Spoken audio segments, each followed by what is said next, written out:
Brandon. Hey friends, I want to put forth Exhibit A in my argument that I make very clearly in my book, How to Make a Monster, on how the anti-gun wackos truly don't want what they call gun violence to go away. They like the fact that people are being shot. They like the fact that different things are happening out there that it appears we don't have any control over. The reason why we don't maintain any control over all of this stuff that happens is simply because we don't enforce the laws that are already on the books. Case in point, this DA out in California, you guys have all heard about this guy in Los Angeles.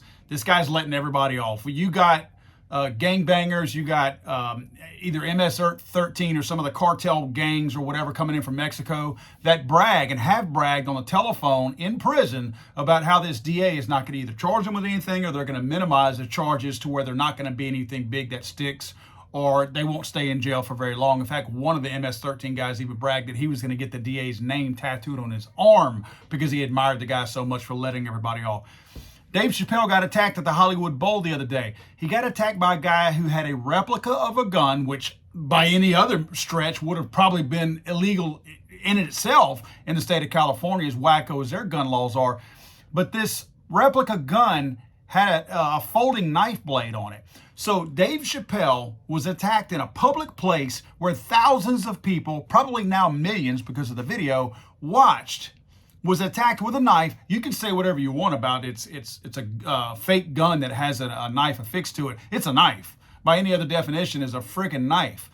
So this man is attacked in public. Everybody sees it. The guy's got a knife that attacks him. The DA is dropping the felony charges. The DA is going to hit him with a misdemeanor, and he says that they don't prosecute misdemeanor crimes over there. So the guy's going to get off. This guy's going to get off.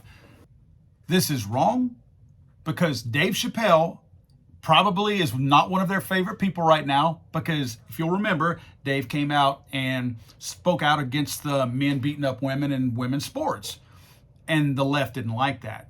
And they have turned on Dave since then. Dave is not a hardcore conservative, but they don't consider him one of them now because he's not towing that company line.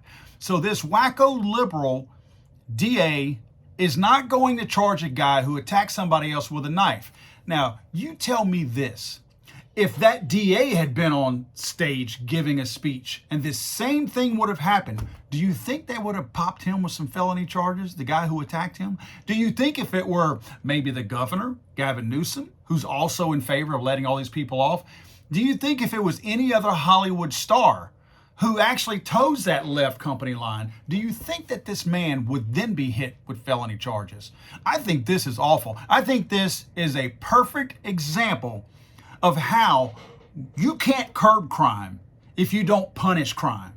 This man, the biggest punishment he's got is that he spent a couple nights in jail and got 3 hot meals. That's the worst thing that could happen. And you know what? Don't be surprised if he doesn't turn around and sue the county of LA for putting him in jail for something that's just a misdemeanor crime. This is preposterous. This is wrong. This is another example of how it matters who you are and what your political beliefs are as far as how the law is going to be used against or in your favor. This is not right, guys.